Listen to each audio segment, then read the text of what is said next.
Hello dear champions, ఎలా ఉన్నారు? మనకి ఫిబ్రవరి వచ్చేసింది. ఫిబ్రవరి వచ్చింది అంటే దాంతోపాటు పరీక్షల టెన్షన్లు అన్నీ కూడా మనకు వచ్చేస్తాయి కదా. అందుకని ఇక రాబోయే పరీక్షల కోసం మీరు టెన్షన్ పడకుండా చక్కగా చదువుకొని మంచి మార్క్స్ని సాధించడానికి నేను మీకు రకరకాల టిప్స్ని షేర్ చేయబోతున్నాను. అలాగే కొన్ని మంచి మంచి ఆర్టికల్స్ని కూడా మీకు పరిచయం చేస్తాను.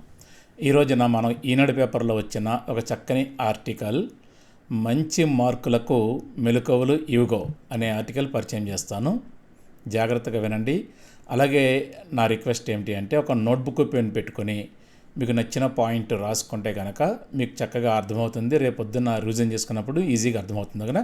కాబట్టి టిప్స్ అన్నీ కూడా ఒక బుక్ పెట్టుకుని చక్కగా నోట్ చేసుకోండి, వీడియో ఇక్కడ పాజ్ చేసి. Okay, right. మరి నోట్బుక్ పెన్ తెచ్చుకున్నారు కదా, చదివి వినిపిస్తాను. ఏడాది పొడవునా ఎంత శ్రద్ధగా చదివినా పరీక్షల సమయానికి ఎంతో కొంత ఆందోళన సహజం. చదివినవన్నీ పరీక్షలో వస్తాయో రావో, సమయంలోగా అన్నీ రాయగలుగుతానో లేదో, అసలు చదివినవన్నీ గుర్తుంటాయో లేదో అని రకరకాల సందేహాలు వస్తుంటాయి స్టూడెంట్స్కి. ఇవన్నీ ఒత్తిడికి కారణమవుతూ పరీక్షల్లో సరైన మార్కులు రాకుండా చేస్తాయి. దీనికి ఆస్కారం ఇవ్వకుండా ఎక్కువ మార్కులు తెచ్చుకోవాలంటే కొన్ని కిటుకులు పాటించాలి. ఓకే, ఇది సరిగ్గా రాయలేనేమో, అనుకున్న మార్కులు వస్తాయో రావో, పరీక్షల ముందు సాధారణంగా విద్యార్థుల ఆలోచనలు ఇలాగ సాగుతుంటాయి, అనుమానాలు వస్తుంటాయి. ముందుగా మిమ్మల్ని మీరు నమ్మితే సమస్యలను సులువుగా అధిగమించవచ్చు. నిజానికి అందరూ ఎక్కువ మార్కులు రావాలని కోరుకుంటారు. అయితే మనం చేసే ప్రయత్నాలు కూడా అందుకు తగ్గట్టుగానే ఉండాలి.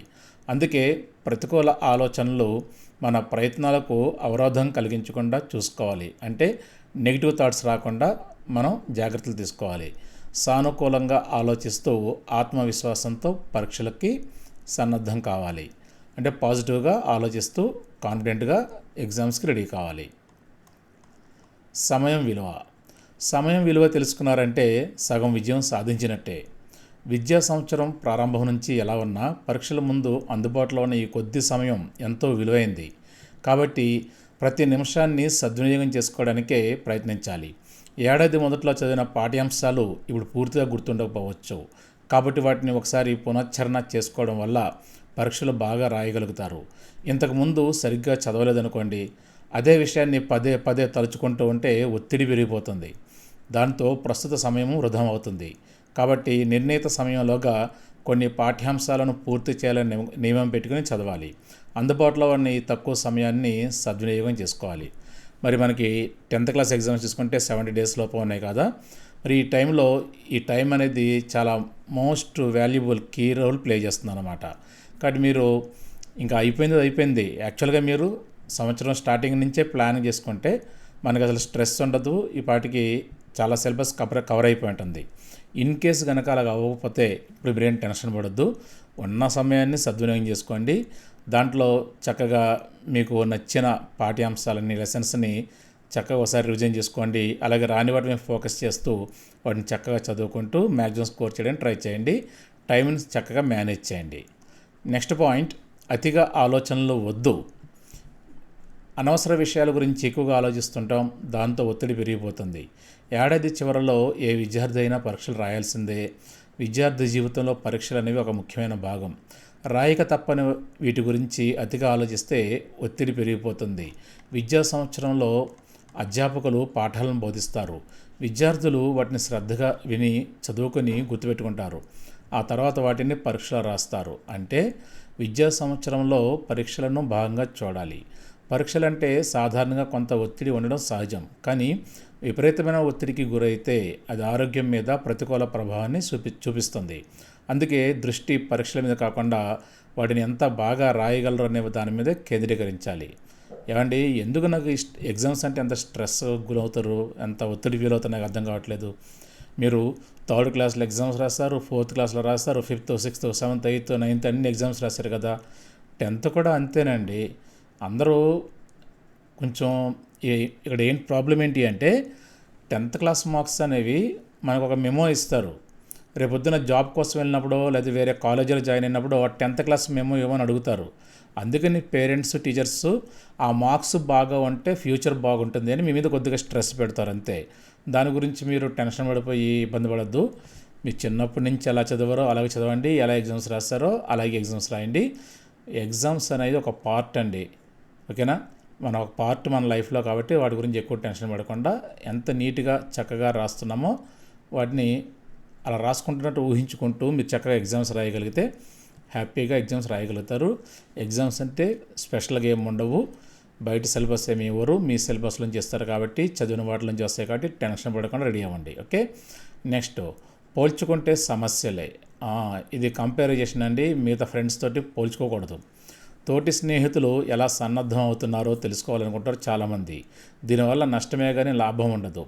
వాళ్ళు చదివినన్ని చాప్టర్లు మీరు చదివి ఉండకపోవచ్చు. ఇలా వారితో పోల్చుకోవడం వల్ల ఒత్తిడి మరింత పెరుగుతుంది. తక్కువ సమయంలో వారిలా మీరు అన్నీ చదవగలుగుతారో లేదన్న దిగులు మొదలవుతుంది. సన్నద్ధత విషయంలో ఎవరి బలాలు వారివి. కొన్ని పాఠ్యాంశాలు కొందరికి త్వరగా రావచ్చు, మరికొందరికి ఆలస్యం కావచ్చు. కాబట్టి పోల్చుకోవడం మానేసి వీలైనంత మెరుగ్గా సన్నద్ధం కావడమే మంచిది.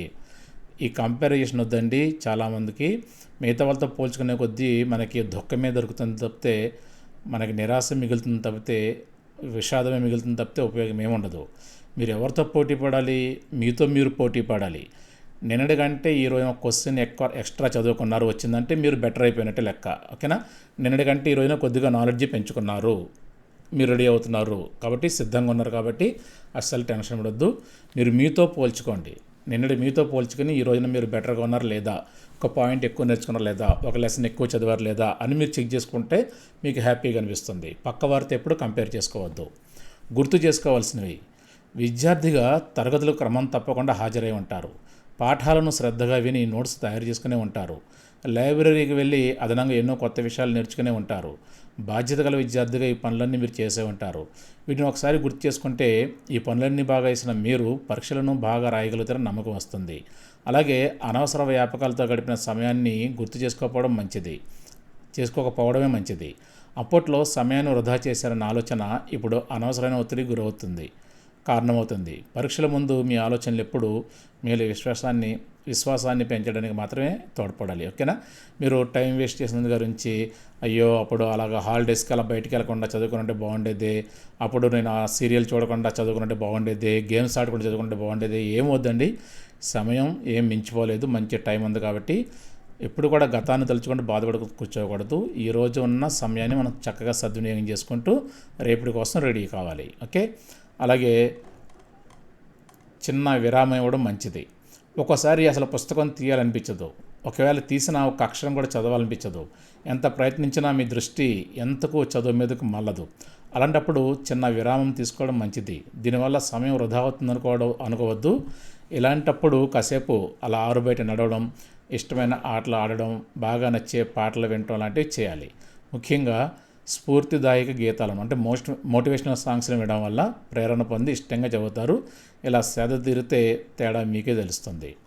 నెక్స్ట్ పాయింట్ పునశ్చరణ ప్రణాళిక అంటే రివిజన్ ప్లాన్ అండి. చదవడానికి సాధారణంగా ప్రణాళిక వేసుకుంటారు కదా, సరిగ్గా అలాగే రివిజన్కు కూడా తగిన ప్రణాళిక ఉండాలంటున్నారు నిపుణులు. నేర్చుకోవడం ఎంత ముఖ్యమో పునశ్చరణ కూడా అంతే ముఖ్యం. దీన్ని నిర్లక్ష్యం చేస్తే విలువైన మార్కులను కోల్పోవాల్సి వస్తుంది.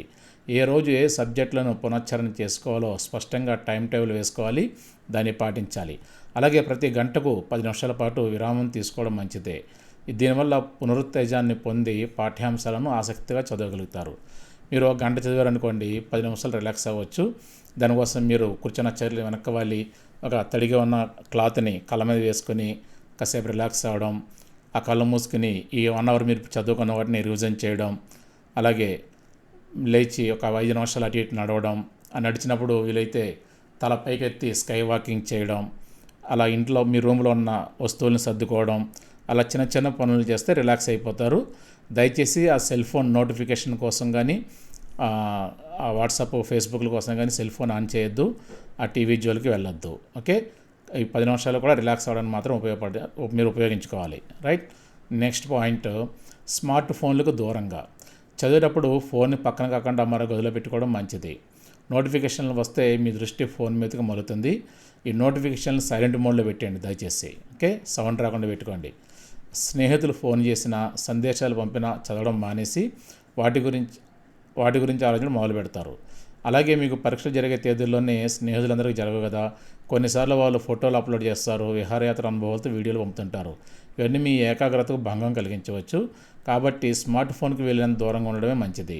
అలాగే చదువుకునేటప్పుడు అంతరాయం కలిగించొద్దని కుటుంబ సభ్యులకి ఒక మాట చెప్పి ఉంచితే మంచిది. ఓకే, ఇక్కడ ఫ్రెండ్స్ అంటే మీతో పాటు చదువుకునే వాళ్ళే కాదు కదండి, చాలామంది పెద్దవాళ్ళు ఉంటారు, వేరే ఏజ్ గ్యాప్ ఉన్న వాళ్ళు ఉంటారు కదా, డిఫరెంట్ ఏజెస్ వాళ్ళు.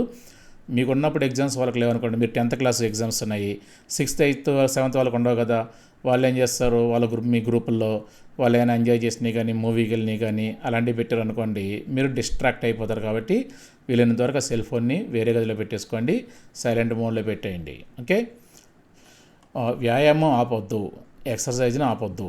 శారీరక వ్యాయామం పరీక్షల ముందు కూడా కొనసాగించవచ్చు. దీనితో ఒత్తిడి నుంచి ఉపశమనం పొందడంతో పాటు మానసికంగా ప్రశాంతంగా ఉండగలుగుతారు. ప్రశ్నల ఒత్తిడితో ఏదో ఒకటి తినడం కాకుండా పోషకాహారం తీసుకోవాలి.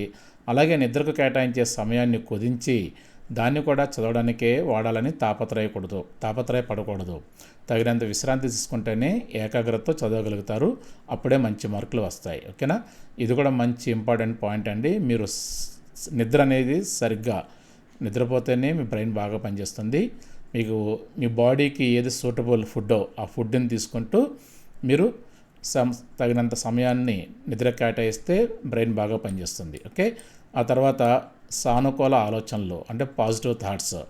కష్టపడకుండా అత్యుత్తమ ఫలితాలను పొందాలని మీరు కోరుకోవడం లేదు, నిజాయితీగా కష్టపడిన తర్వాతే ఫలితాన్ని ఆశిస్తున్నారు. కాబట్టి ఫలితాలు సానుకూలంగానే ఉంటాయి. సానుకూల ఆలోచనల వల్ల పరీక్షలు రాయడానికి అవసరమయ్యే ఆత్మవిశ్వాసం పెరుగుతుంది. Okay, right.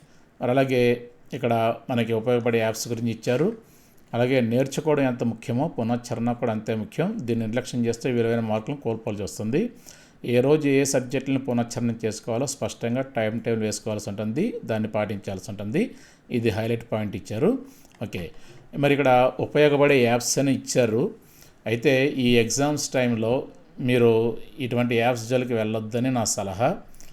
ఇవన్నీ కూడా మనకి ఏమి ఇచ్చారు, breath to relax, breathing exercise, mind shift, సాన్వేలో ఇలా రకరకాలు ఇచ్చారండి. ఈ అప్లికేషన్ నేను సజెస్ట్ చేయను, ఎందుకంటే మనకు ఒక ఫోన్ చేతిలో ఉంది అంటే దాన్ని వదలడం కష్టం. కాబట్టి మీరు ఇంట్లో కూర్చొని మీకు నచ్చిన బ్రీతింగ్ ఎక్సర్సైజ్ చేస్తూ ప్రశాంతంగా కూర్చొని చదువుకోవడం చేయండి, చక్కని మార్క్స్ సాధించండి.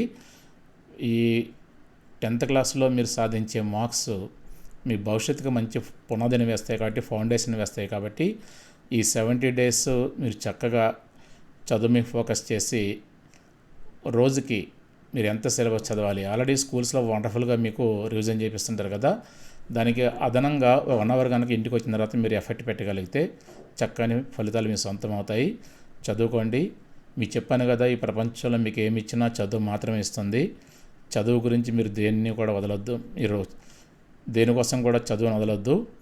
మిగతావన్నింటినీ కూడా పక్కన పెట్టి చదువు మీద ఫోకస్ చేయండి. ఈ 2-3 నెలలు ఎగ్జామ్స్ బాగా రాయండి, మంచి మార్క్స్ని సాధించండి. All the best.